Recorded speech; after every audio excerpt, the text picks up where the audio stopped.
Babasahin din mula sa aklat ng Santiago, Kabanata 5, talatang 7 hanggang 8. From the book of James, chapter 5, verse 7 to verse 8. Be patient, then, brothers and sisters, until the Lord's coming. See how the farmer waits for the land to yield its valuable crop, patiently waiting for the autumn and spring rains. You too, be patient and stand firm, because the Lord's coming is near. Mga kapatid, kaya nga magtiyaga kayo hanggang sa pagdating ng Panginoon. Tingnan ninyo ang magsasaka. Kung tiyaga niyang hinihintay ang kapanapanapik na ani ng kanyang buklim at minamatyaga ng pagpatak ng ulan, dapat din kayong magtiyaga. Ibayan ninyong inyong loob sapagkat nalalapit na ang pagdating ng Panginoon. Brothers and sisters, ito po ang mga salita ng Panginoon. Palapakan natin ang Diyos. Hallelujah. Praise God. Paano tayong magsilpo mga kapatid? You may be seated. Magandang gabi sa inyong lahat mga kapatid. At tulad po ng mga ilang linggo na lumipas, nagsiseries tayo ng topic. At ang siniseries ko po ay yung fruit of the Holy Spirit. At pinamagatan natin yun na becoming a fruitful Christian. At ngayong gabi mga kapatid, ang ating pong, we are going to look at the subject on patience. So ang ating titingnan ngayong gabi ay yung paksang pagtsatsaga o pasensya or patience. So alam natin mga kapatid na ang fruit of the Holy Spirit ay meron siyang na fruit mga kapatid. At isa doon yung mga tinalakay na natin, mga nakaraan, yung love, yung joy, yung peace, and tonight, yung patience o pasensya. Pag naririnig ko yung word na patience or yung word na patient, meron akong naalalang kwento na nangyari sa Amerika. Ang kwento ay ganito.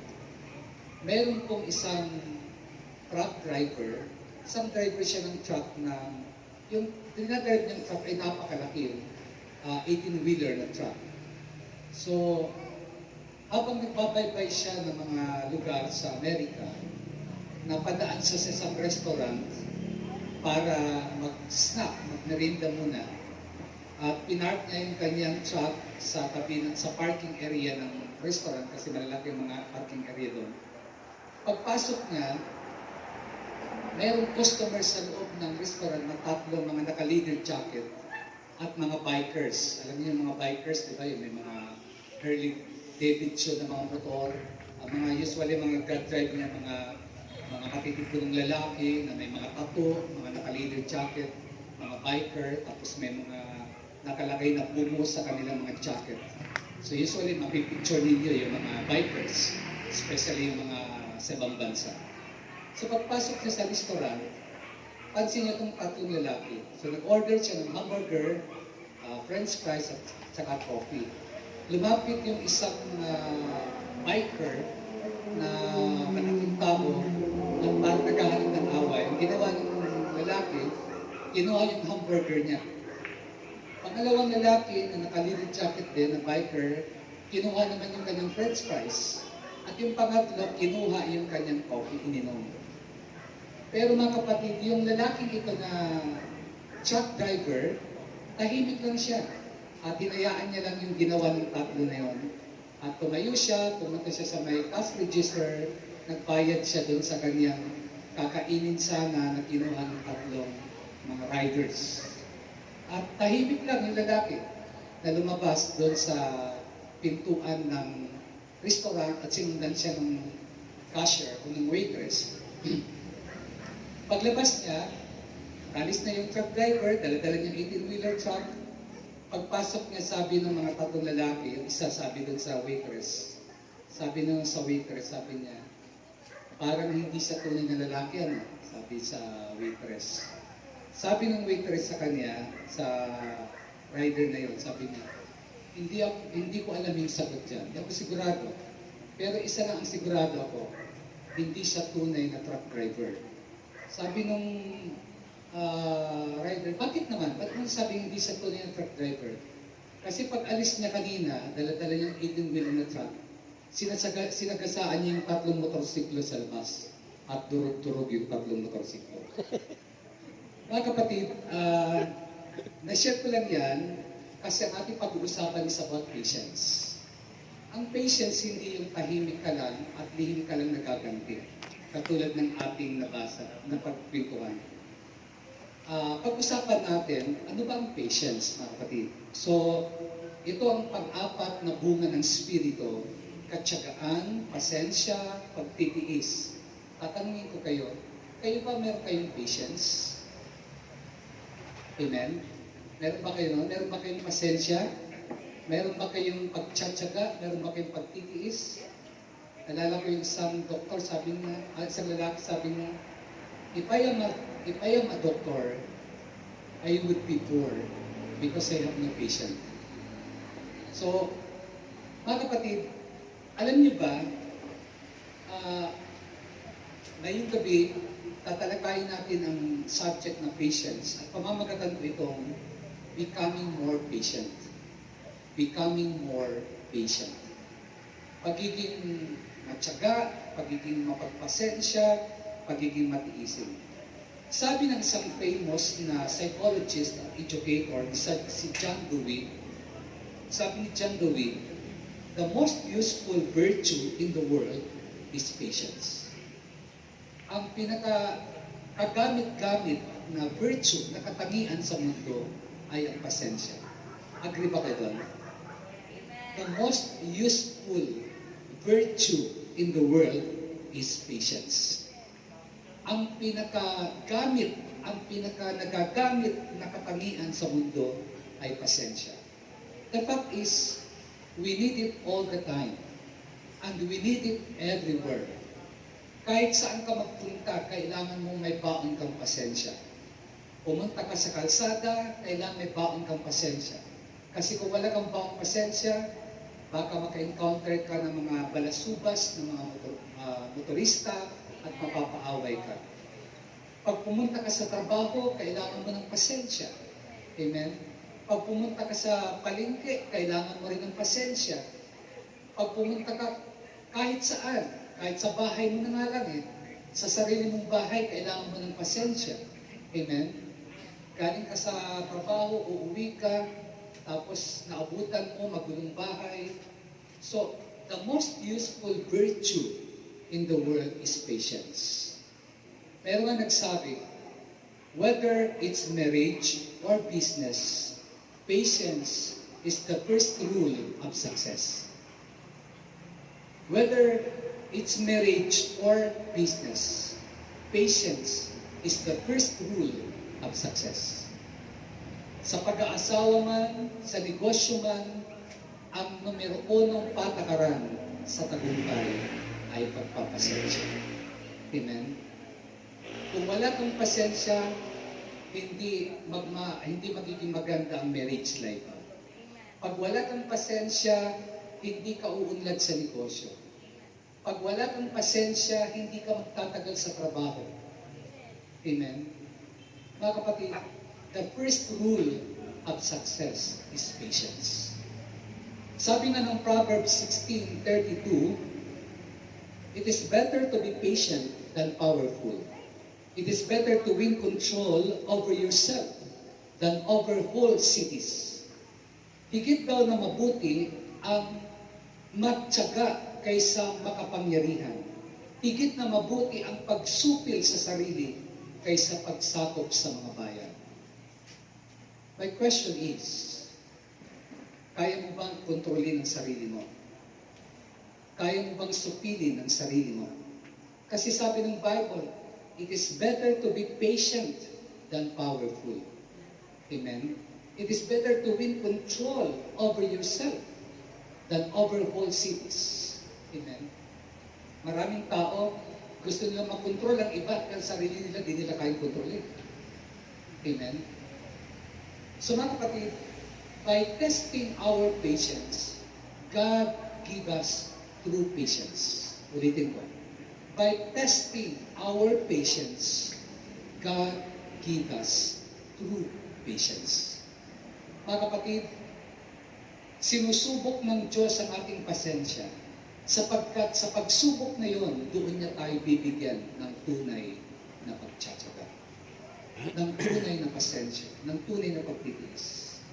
Madali kasi magpakita na may patient ka o may patience ka. Madali magpakita na patient ka when everything is going on your way. Madali magpakita, madali mag-pretend, o sabihin na natin, madali talaga magpakita na may patience ka when everything is going your way. Pero ang tanong, what happens when things are not going your way? May pasensya ka pa rin ba? How patient are you? Gaano ka katyaga, gaano ka kapasensya kapag ang nangyayari sa buhay mo ay hindi umaayon sa gusto mo? Napansin niyo yun, na hindi naman lahat ng oras, hindi lahat ng araw, ang mga bagay sa paligid natin ay umaayon sa atin. There are times na ang mga bagay na nangyayari sa paligid natin are not going our way. Halimbawa, ngayon na lang, di ba, gusto natin magtrabaho, pero ito prangkaso, ito ubo, no? Anak mo, ma-hospital, no? Unexpected. So, mga kapatid, how patient are you kapag ganito ang mga nangyayari? Mga kapatid, alam niyo patience? Patience is a virtue that carries a lot of weight. Patience is a virtue that carries a lot of weight. Ang pasensya, ito yung katangian na dapat nagdadala ka, nagpapasan ka ng maraming weight, paghihintay. Kasi kapag wala kang ability to wait, wala kang patience. Amen? Kapag wala kang kakayanang maghintay, hindi ka magkakaroon ng patience, mga kapatid. Did you remember sa binasa ko kanina? Di ba sabi nun ang farmer, tularan daw natin kung gaano sila ka-patient, naghihintay sila ng pagpatak ng spring at ng autumn rain. Mga kapatid, yan po. Kaya ang patience ay virtue, mga kapatid, na nagdadala ng maraming paghihintay.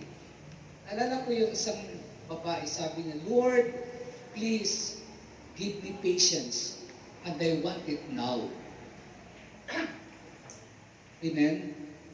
Sabi niya, bigyan mo ko ng pasensya, Lord. Gusto ko ngayon din.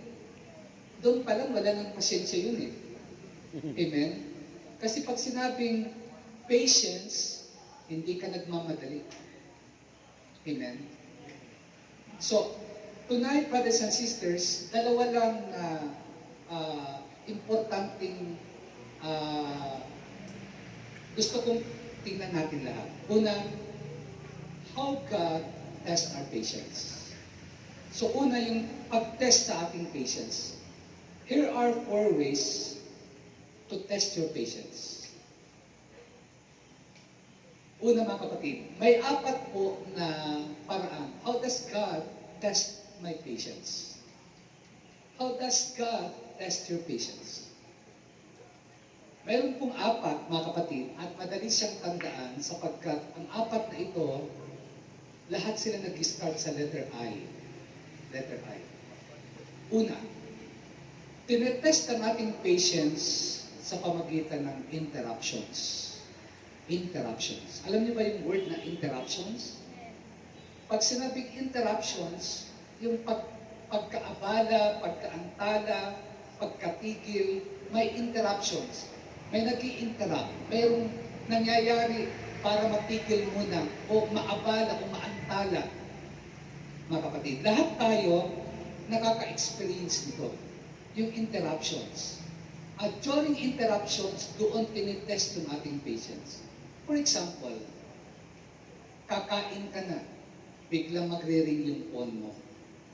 Kakain ka na lang, interruptions. Amen? Maliligo ka na kasi papasok ka na sa work mo. Biglang may kakatok sa pintuan mo at manghihiram ng makeup sa iyo. O kaya mangungutang sa iyo. Interruptions. Amen? Halimbawa, you are working on a deadline. Meron kang tinatapos, pero may visitor na biglang darating. You know what? Our best plans are often interrupted. Meron tayong magagandang plano. All of a sudden, meron mga interruptions. Minsan meron mga sisingit na kung saan naaantala, naaabala, natitigil ang gusto mong gawin. Interruptions. Yan ang una na pag-test sa patience natin. And whether you like it or not, may mga interruptions. Amen? Mga kapatid, naalala niyo sa Bible, mayroon pong senaryo na ganito. One day, si Jesus ay nandun sa isang lugar, tapos ito pong may mga bata na lumapit kay Jesus. Inilapit marahil, perhaps mga magulang nila, dinala kay Jesus. At yung disciple ni Jesus, mga kapatid, were just human as we are. Ang nangyari, ayaw nila ng interruptions. Nagalit sila. They became impatient with people who interrupted sa busy schedule ni Jesus. So, anong nangyari mga kapatid? These people who were bringing children to Jesus, ay nirebuke sila ng mga disciple. Mababasa natin dito sa Matthew 19:13 to 14. May nagdala ng mga bata kay Jesus upang ipatong niya sa mga ito ang kanyang kamay at sila ipanalangin. Ngunit pinagalitan sila ng mga alagad. Why is that? Bakit nagalit yung mga alagad? Kasi ayaw nilang ma-interrupt busy si Jesus. Amen? Pero ang mga alagad ang nagagalit. Amen? Diba? Minsan ganun tayo, ayaw natin ng interruptions. Lalo na kapag nagmamadali tayo, kapag busy tayo. Amen? Ayaw natin na kinakausap tayo, ayaw natin tinatawag tayo. Pero mga kapatid, anong sabi ni Jesus sa mga disciple? Hayaan nyo lumapit sa akin mga bata. Huwag nyo silang pagkawalan sapagkat ang mga katulad nila ang mapapabilang sa kaharian ng langit. Let the children come. Sabi ng Panginoon, do not hinder them from coming to me, for the kingdom of heaven belong to such as this. Brothers and sisters, ang tingin ng mga disciples sa event na yun ay interruption. Pero para kay Jesus, He looked at it as an opportunity, not an interruption. Amen? Pagkakataon para kay Jesus na ma-reach niya ang mga bata. Amen? Another example sa Bible na minsan nararanasan natin ng interruptions. Kung inyong naalala, mayroong isang ruler sa Bible ng pangalan niya Jairus. Ang kanyang daughter ay naghihingalo. Then, he came to Jesus, he asked Jesus na i-heal ng Panginoon ang kanyang anak. At si Jesus ay nag-agree. Habang papunta si Jesus on the way to Jairus' house, there was an interruption. Mayroong isang babaeng tinutubo ng 12 years. Hindi po ang Panginoon at ang storya, may mga conversation pa nangyari, gumaling. At dahil doon sa abala na yon, interruptions na yon, may lumapit na kay Jairus at sabi ng lumapit, huwag niyo nang abalain ang guro, patay ng iyong anak. Kung ikaw ang nasa kalagayan ni Jairus, nagmamadali ka, importante ang kailangan mong gawin, tapos biglang sisingit ang ganito, at imbis na makuha mo yung gusto mo, hindi mo nakuha because of interruptions. Mga kapatid, yan po ang nangyayari, no? How do you handle interruptions? That is the first test of your patience. Ulitin ko, ang ating pasensya sinusubok sa mga interruptions.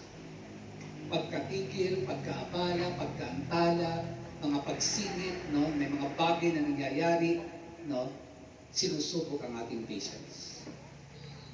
Now, number 2, na test ng ating patience, yung tinatawag na inconveniences. Inconveniences. Inconvenience. Kanina, interruptions, ngayon inconvenience. Anong ibig sabihin ng inconvenience? Yung mga kahirapan, yung mga sagabal, yung mga nangyayari na hindi mo gusto, mga inconveniences. How do you deal with inconveniences in your life? Alam niyo, sa generations ngayon, we hate to be delayed. Iwan ko kung agree kayo, especially sa young generations. Ayaw natin na naaantala. Ayaw natin ng inconveniences. Ayaw natin maghintay. Amen? Ang mga bata ngayon, ang generation ngayon, ayaw nila na hindi agad nakukuha ang gusto nila. Marami magtatansyong kaagad, di ba? Kapag hindi maibigay ang gusto. Ayaw nila ng inconvenience. Sila at karamihan ng sa atin ngayon ay matatawag na now generation. Alam niyo bang ibig sabihin ng now generation? Yung tinatawag din yan sa ibang salita na microwave mentality. Alam niyo ba yung microwave mentality? Yung gusto mong kumain, papasok mo lang sa microwave, makakain mo na agad. No need to cook. No need to wait for a minute. No need to wait for an hour. Microwave mentality. Yan ang now generation. We hate to wait. We hate to be delayed. Ayaw natin ng inconvenience. Amen? Kaya nga may mga instant na ngayon para i-cater yung now generation.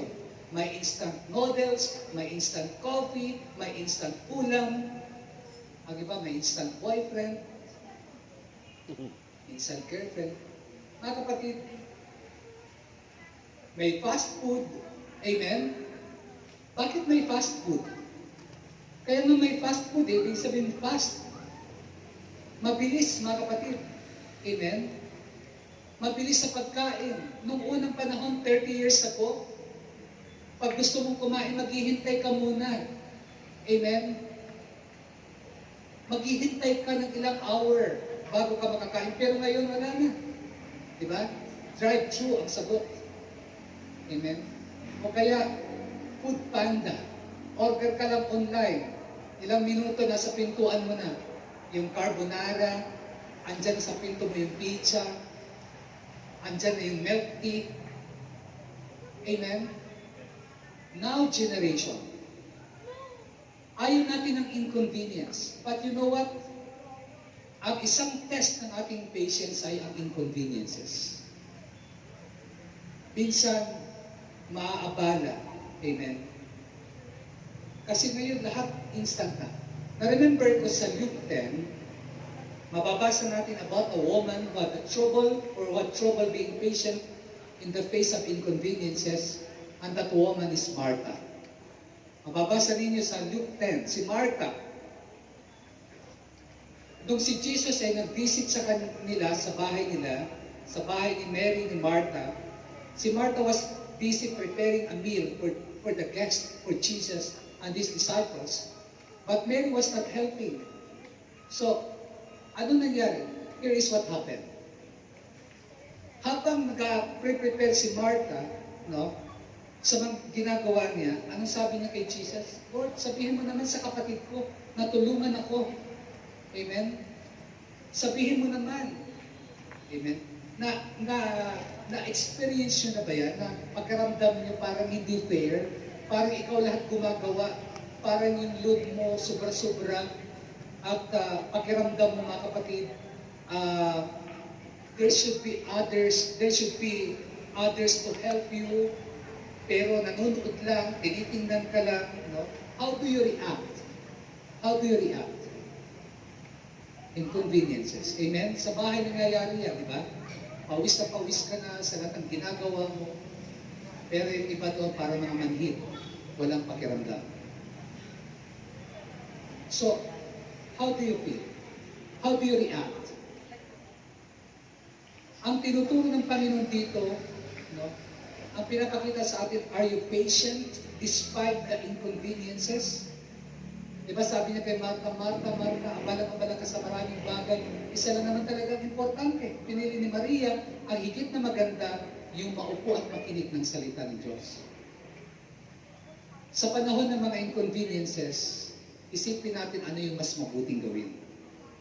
Imbis na mag-complain, imbis na mag-murmur, imbis na magalit, no? Tinitest ka lang sa iyong patience. At ang isang pag-test ng patience ay ang inconvenience. So, una, mga kapatid, na sinabi ko, na test ng ating patience ay yung interruptions, pangalawa, inconvenience. Ang pangatlo, mga kapatid, irritations. Irritations. Alam niyo yung salitang irritations? Lahat kayo nararanasan yan. Yung iniinis kayo. Amen? Yung mga nakakainis. Yung mga nakagagalit na sitwasyon. Those little things in life that bug you. Irritations. Halimbawa, mga simple lang. Yung traffic ka, di ba? Meron kang bibilhin, slow traffic, long lines, hot weather, hindi magandang panahon. The list could go on and on. Marami po yan, mga kapatid. How do you handle them? We have to learn to cope pagdating sa mga irritations. Kasi, mararanasan natin yan. It takes patience. Amen? Paano i-handle ang irritations? Katulad ng inconveniences, katulad ng, ano yung sinabi kong una? Interruptions, kailangan natin ng patience, mga kapatid. Amen? Alam niyo, isang magandang example ng patience due to yung pag-respond pala ng tinatawag nating irritations sa pamagitan ng patience. Alam niyo, magandang lesson na makikita natin dito, yung nangyari kay Moises.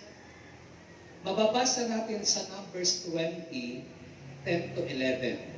Mga kapatid, mababasa natin ang nangyari kay Moises doon sa Book of Numbers where he became irritated with the Israelites on one particular occasion. Ano yung nangyari doon? Basahin natin sandali. Dalawang verse na naman ito eh. Numbers 20, verse 10 to 11. Tinipon ni na Moises at Aaron sa harap ng malaking batong bumbayan. Sinabi niya, makinig kayo mga mapanghimagsik. Gusto ba ninyo magpabugal pa kami ng tubig mula sa batong ito? Pagkasabi noon, 2 ulit na pinalo ni Moises ang bato sa pamagitan ng tungkod. Biglang bumukal ang masaganang tubig at nakainom ang mga tao, pati ang kanilang mga alagang hayop. God had told Moses to speak to the rock. Instead, anong ginawa ni Moises? He struck the rock. Ang utos ng Panginoon kay Moises, kausapin niya ang bato at lalabas ang tubig. And because of irritations, nairita, naiinis na si Moises sa mga Israelite, instead of speaking to the rock, he struck the rock. Pinalo niya. As a result of this one act, alam niyo, isang act lang na ginawa ni Moises, God did not allow him to enter the promised land. Dahil sa kanyang ginawa, dahil nag-lose siya ng temper niya, dahil hindi niya na-control ang kanyang sarili, hindi siya naging patient sa irritations, hindi siya nakapasok, na-disqualify siya sa promised land. Amen? Mga kapatid, yan ang sinasabi ko, kahit ang mga patient people have their limits, kahit itong mga tao mapagpasensya na pupuno din. Amen? May kilala ba kayong tao na mabait, sobrang bait, pero napupuno din? Amen? Alam niyo, mga mabait, pag nagalit yan, daig pa yung lindol sa buhod. Amen? Isang daig pang lindol sa buhod. So, si Moises, he was a very humble person. He was a very meek person. A patient person. Pero mga kapatid, even patient people have their limits. nauubos din ang pasensya nila. At ito nangyari dito kay Moises. Para sa atin, for most of us, mga kapatid, makinig kayo, marami sa atin, ang greatest irritation natin sa buhay are people. Believe me. For most of us, our greatest irritations in life are people. Ang pinagmumulan ng ating mga pagkainis, hindi trabaho, hindi kawalan ng pera, karamihan sa atin tao. Am I right? Karamihan sa atin tao. Kasama sa trabaho, kasama sa gawain, kasama sa bahay, kapitbahay. Mga kapatid, ang ating greatest irritations in life are people. Pero alam nyo, habang pinag-aaralan ko ito, meron akong nabasa magandang aral. Na while ikaw ay dumadaan ng irritations because of people, perhaps we need to learn the lessons of the oyster. Alam niyo yung oyster? Kumakain ba kayo ng oyster? Yung talaba, ang sarap nun. Ilalagay mo sa suka, kunting pakulo lang. No? Yung talaba, taklubo sa ibang salita. Oyster. Alam niyo, ang oyster pala, sa ilalim ng dagat, mayroon pala yung irritations ng grain and sands. At alam niyo po, habang may irritations ang buhangin sa oyster, ang nangyayari, pag tinatanggap ng oyster, ang irritations ng sands, mga kapatid, alam niyo nangyayari, it turns into a pearl. It turns into a pearl. Kapag ang mga talaba, ang mga taklubo, habang sila ay iniirita ng mga grain of sands, ng mga buhangin, ng mga butil ng buhangin, pagkatapos ng irritations, ang oyster nagiging perlas. It turns into a pearl. Makinig kayo. Learning to respond to irritations positively will enable you to transform your irritations into pearls. Kapag positibo lang ang ating pagtanggap sa mga bagay na nang-iinis sa atin, or let's say, mga taong nang-iinis sa atin, kapag positive ang ating response, it will transform you. Babaguhin ka nito, ang irritations mo magiging perlas sa'yo.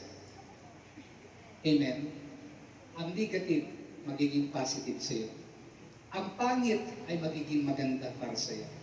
Maraming tao akong kilala dumaan sa matitinding irritation sa buhay. Binubuli, iniinis, dinadown, pero ngayon pinagpala sila. Pinagpala sila. Amen.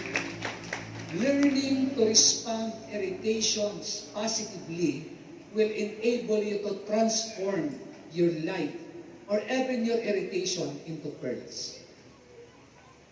Amen. Now, ang pang-apat, interruptions, diba? Irritations, inconvenience. Ang pang-apat, mga kapatid, na test ng ating patience is inactivity. Inactivity. Ano ibig sabihin ng inactivity? Yung kawalan ng ginagawa.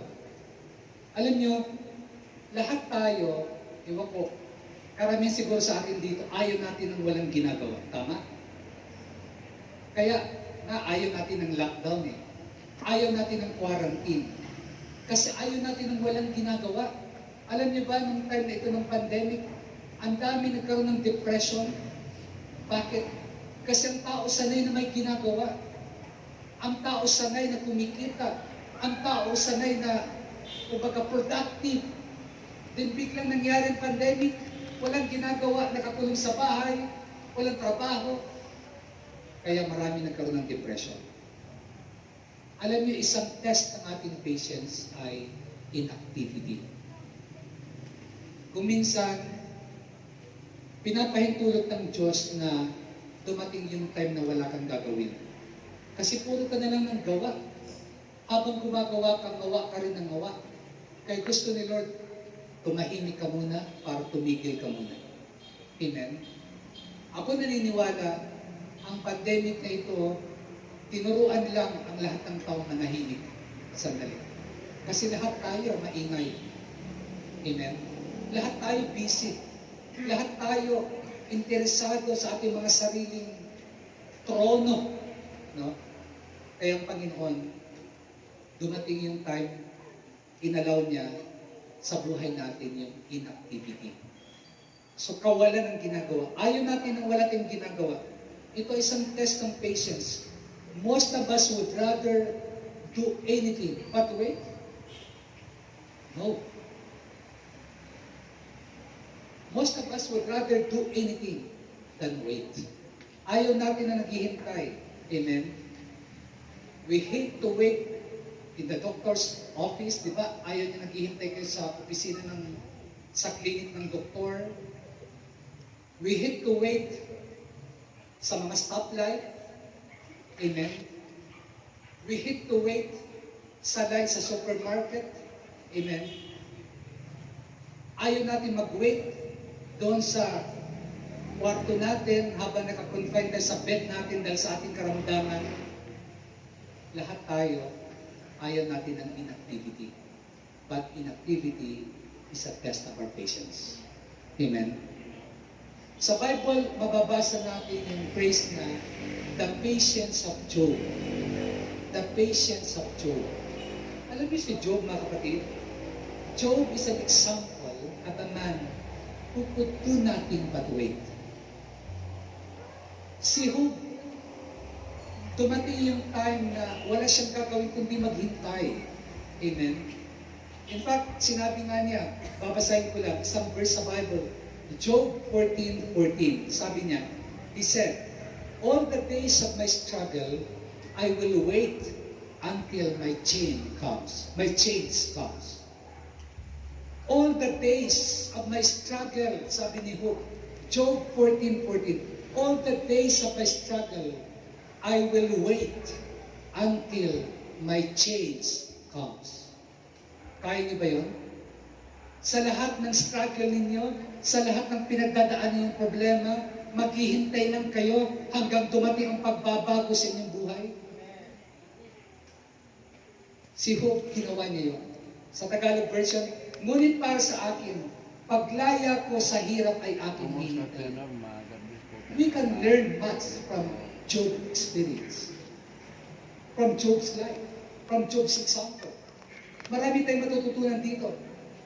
Isa sa matututunan natin, there are some things that you just have to wait for. There are some things that you just have to wait for. Kailangan, may mga bagay na ang gagawin mo lang maghintay ka. Amen? Kailangan mong hintayin. Hindi ikaw magpapasya. Pag nagtanim ka, maghihintay ka sa pag-ani nito. Pag nag-apply ka ng trabaho, maghihintay ka, tawagin ka at sabihin, mag-umpisa ka na. Pag nag-aaral ka, maghihintay ka na makatapos. Amen? Pag nagliligaw ka, maghihintay ka na sagutin ka. Pag ikaw ay engaged, maghihintay ka sa day ng inyong kasal. Alam niyo ba, ang buhay ay punong-puno ng paghihintay. Amen? At naghihintay ka kasi may hinihintay ka. Amen? May hinihintay ba kayo? Amen. Dapat lang. Patience. Hello. Alam niyo may nagsabi, Nakgila. patience daw is like a mosquito sitting on the bed of an anemic person who is waiting for a blood transfusion. Ang pasyensya daw parang lamok na nandoon sa tabi ng isang anemic na tao na naghihintay ng salina ng dugo. Ba't naghihintay yung lamok? Kasi may blood transfusion, busog siya. Ang point ko is, ang pasensya, kaya ka may pasensya kasi may sigurado kang hinihintay. I don't know about you, pero ako, meron akong hinihintay.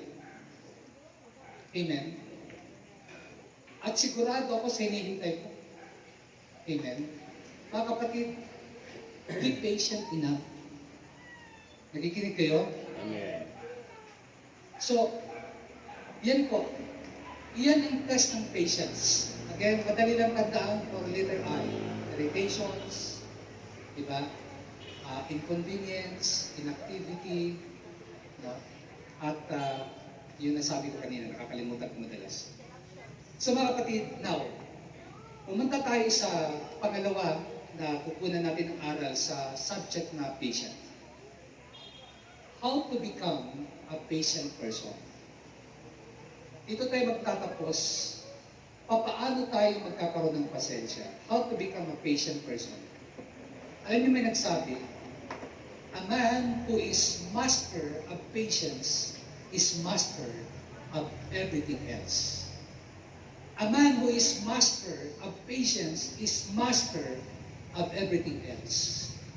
Kapag master ka sa pasensya, master ka sa lahat ng bagay. Amen.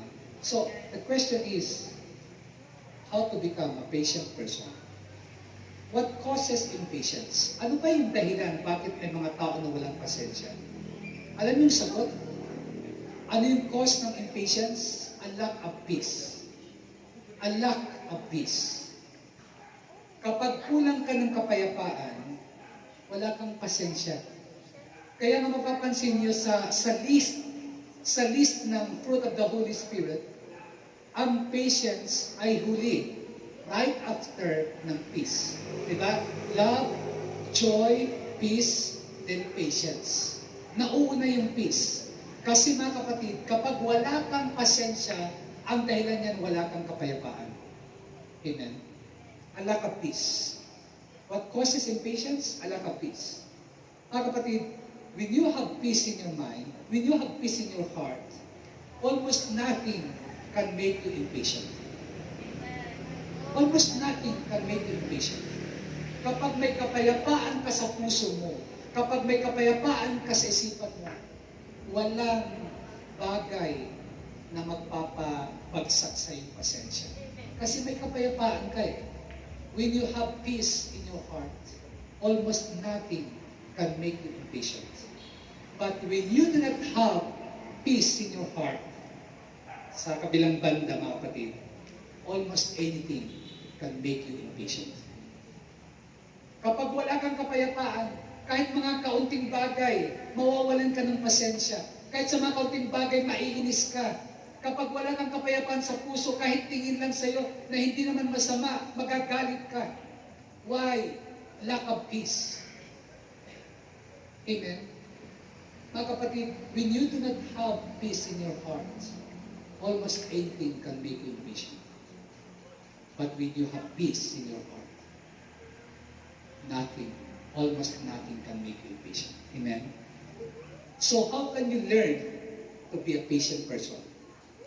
Alam niyo yung Bible, nagre-reveal ng four part na answer. Ito yung apat na sagot. Number 1, para maging patient ka, maging patient ako, maging patient tayong lahat. Number 1, develop a new perspective. Develop a new perspective. Palagi kong binabanggit yung word na perspective. Ano ba yung ibig sabihin ng perspective? The way you look at things.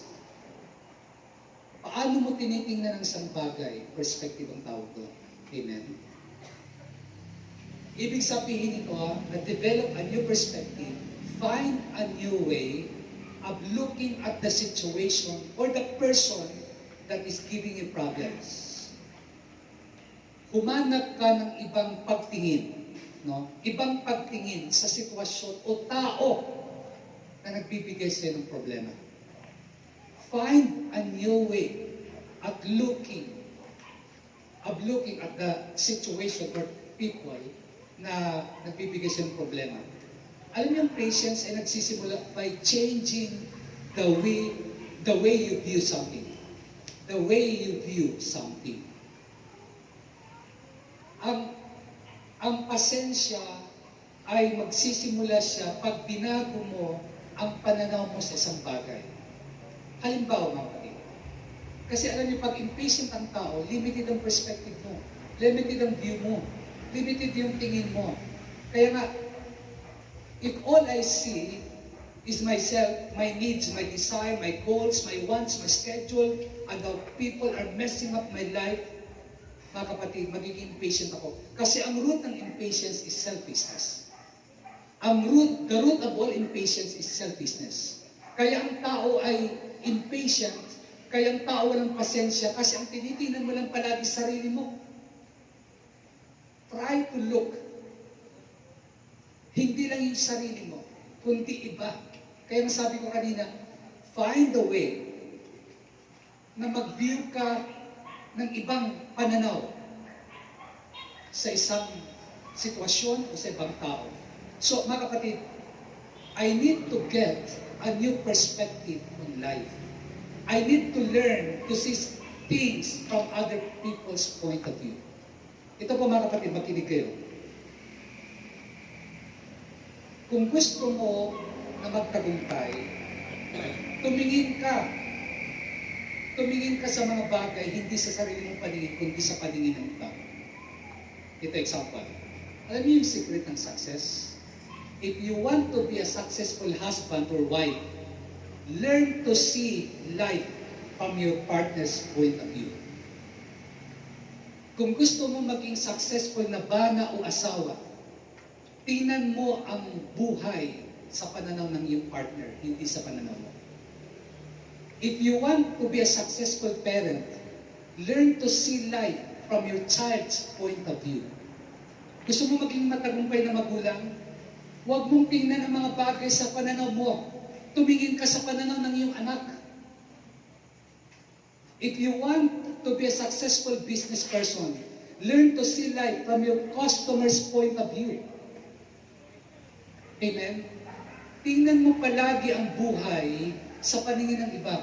If you want to be a successful employer, learn to see life from your employee's point of view. Amen? Sino ba yung mga successful na tao? Yung mga taong successful, hindi nila tinitingnan ang buhay sa sarili ng pagtingin. Palagi nilang tinitingnan sa paningin ng iba. Ibig sabihin, hindi sila selfish, hindi sarili lang nilang iniisip nila, kundi iniisip nila ano bang tingin ng iba. Amen? Kaya maraming tao hindi nagtatagumpay kasi ang iniisip lang natin palagi sarili natin. We look at things with our own point of view. Hindi natin tinitingnan ang ibang bagay sa paningin ng ating partner, sa paningin ng ibang tao. True success, brothers and sisters, if you want to learn true success, then you need to see things sa point of view ng ibang tao, hindi sa point of view. Different perspective. Amen? Nakikinig kayo, mga kapatid? Look at the situation from others' perspective and discover why that person feels as he or she does. Hindi ibig sabihin ito, mga kapatid, na mag-a-agree ka na lang sa lahat ng kanila, ng gusto nila. But it sure help to understand them. Maiintindihan mo yung iba kapag gano'n. Tingnan niyo sabi ng Proverbs. Proverbs 4:5. Chapter 4, verse 5. Acquire wisdom, acquire understanding. Do not forget, nor turn away from the words of my mouth. Acquire wisdom, acquire understanding. Do not forget, nor turn away from the words of my mouth. Ang nagsasalita dyan ang Diyos. Ang sabi ng salita ko, huwag mong lilimutin, tatalikuran. Ang pag-unawa at karunungan sikapin makamtan. Ang nagsasalita dyan ang Diyos, mga kapatid. One way to acquire wisdom, one way to acquire understanding is to see things in life from God's point of view. Para magkaroon ka ng karunungan, para magkaroon ka ng pag-unawa, tingnan mo ang buhay sa paningin ng Diyos, hindi sa paningin mo. Acquire wisdom, acquire understanding. Don't forget, sabi ng Bible, nor turn away your ears from me, from my word. Sabi ng Panginoon, ibig sabihin, para ma-acquire natin ang wisdom, ang karunungan, ang pagkaintindi, ang pag-unawa, tingnan mong buhay palagi, hindi sa paningin mo, kundi sa paningin ng Diyos. Amen? Ibig sabihin, ang masama sa Diyos ay masama. Hindi yung masama sa Diyos ay mabuti sa iyo. Kasi marami sa atin, masama sa paningin ng Diyos ang isang bagay, pero okay lang sa atin yung bagay na yun. No. Look at things. Tingnan mo mga bagay sa point of view ng Diyos. Getting God's perspective on a situation. Amen? Alam niyo, ang importanteng insight na huwag natin kalilimutan, tatlong bagay. Una, I am only human, I am not God. Hindi ka Diyos, tao ka lang. Hindi ako Diyos, tao lang. I am only human, and I am not God. Pangalawa, no one is perfect, not even me. Walang perfecto dito. Kahit ako, hindi. Kahit kayo, hindi. Then pangatlo, God is in control. He uses every situation to make me better. He uses every situation to make me better. Romans 8:28. In all things, God works together for good. Kahit ang mga pangit na pangyayari, pwedeng gawin ng Diyos sa mabuti para sa iyo. Sapagkat tinawag ka niya, sapagkat minahal ka niya. Amen? So mga kapatid, tatandaan natin, no? Ang unang paraan para tayo ay magkaroon ng patience o maging patient person tayo, develop a new perspective. Amen? Huwag mong tingnan, magbago ka ng pananaw. Huwag mong tingnan ang mga bagay sa pananaw mo lang. Amen? Pananaw din ng iba. Kaya, intindihin mo rin yung iba, hindi lang sarili mo. Kasi madalas tayo, palagi natin sinasabi, ako unawain mo, ako ang intindihin mo.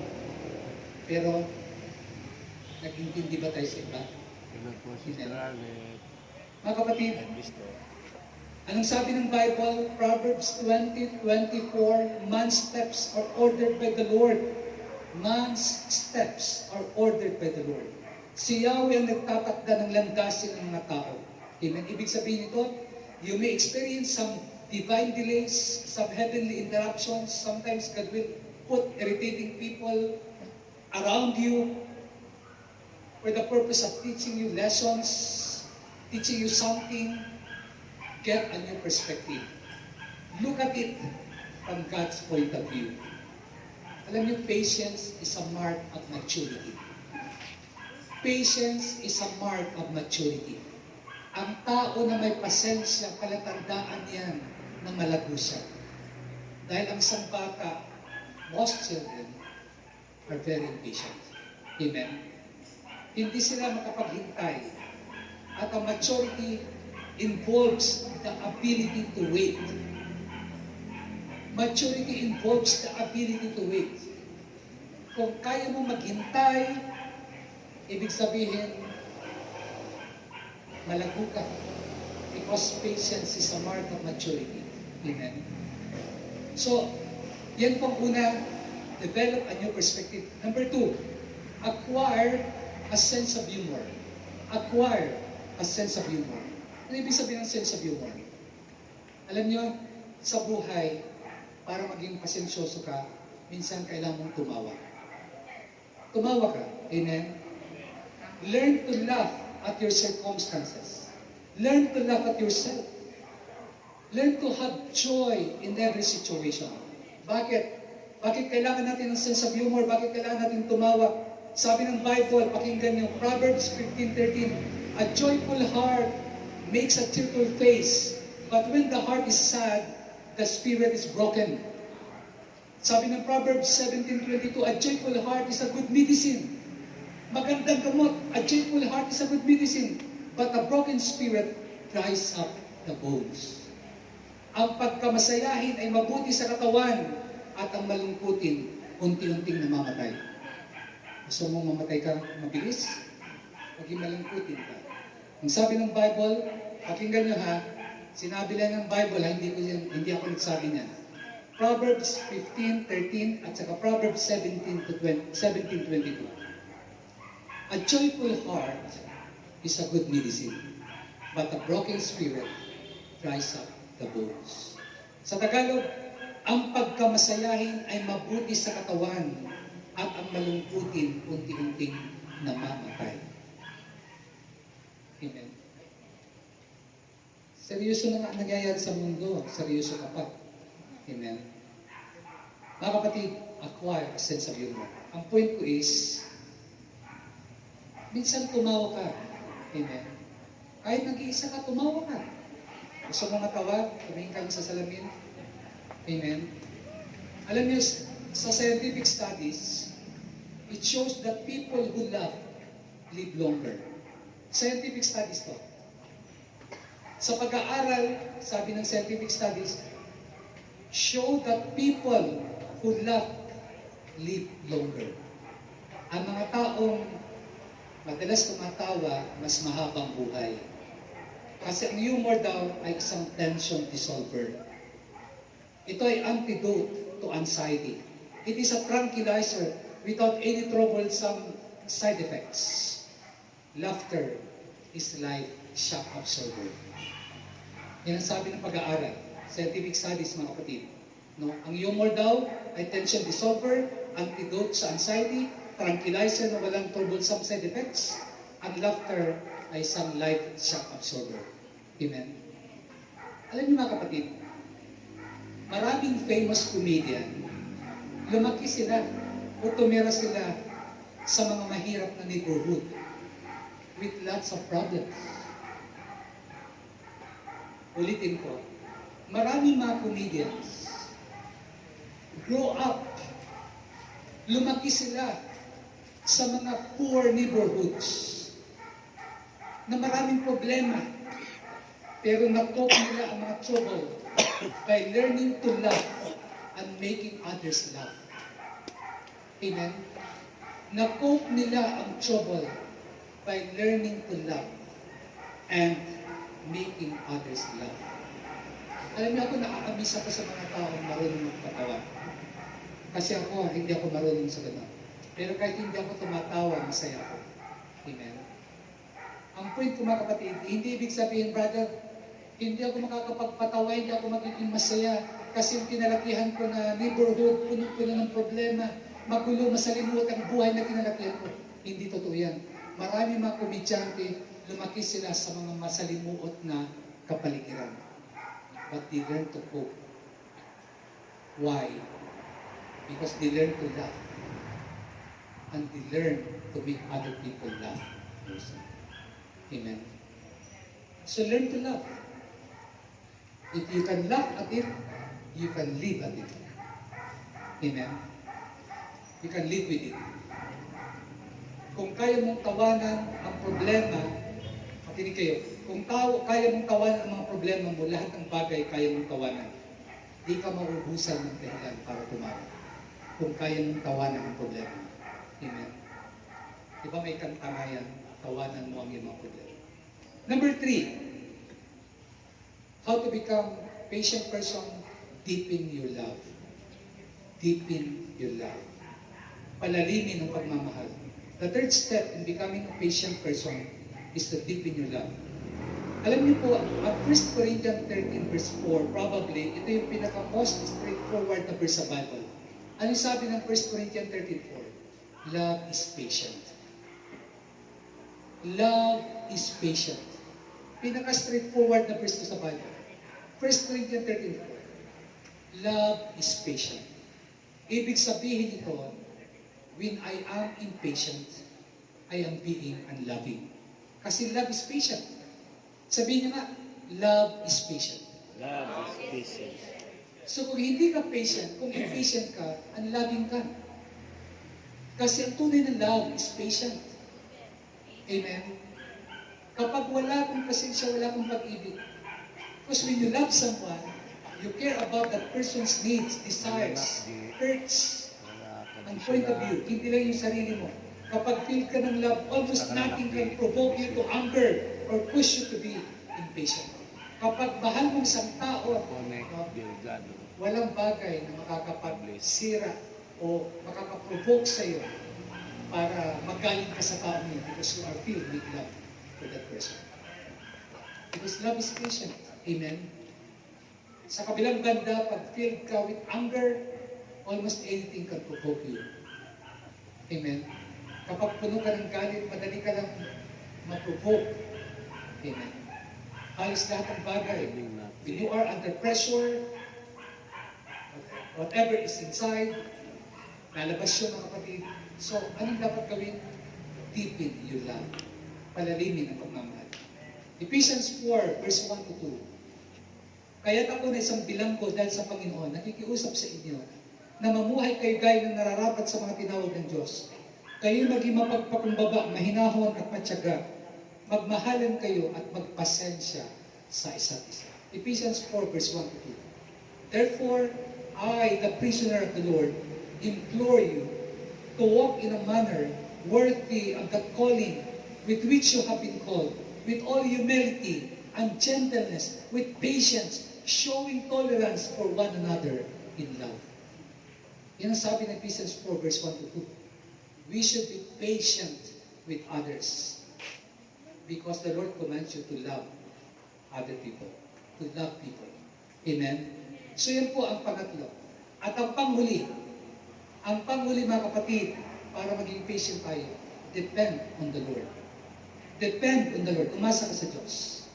Patience is not a matter of human willpower. It is the fruit of the Spirit. Ang patience, hindi ito willpower, hindi ito control mo, hindi ikaw ang magpapasya nito. Ang totoo, ang pasensya ay bunga ng Espiritu Santo. Amen? Hindi mo pwedeng sabihin na yung araw magiging pasensyoso ako. Dahil may mga pwedeng mangyari sa buhay mo sa araw na yan na magte-test ng pasensya mo. Pero pag nag-depend ka kay Lord, alam mo, ang pasensya ay isa sa bunga ng Espiritu Santo at ibibigay ng Diyos sa iyo. Depend on the Lord. Patience is not merely a matter of human willpower. It's not a willpower. Ito ay fruit. Ito'y bunga ng Espiritu Santo. Kapag ang patience ng Diyos ay napipil mo, yung genuine ng fruit ng Spirit ay nasa iyo, you will have that genuine peace in your heart. Kapag mayroon kang feel ka ng patience ng Diyos, mapipil mo rin ang presensya ang kapayapaan ng Panginoon. Amen?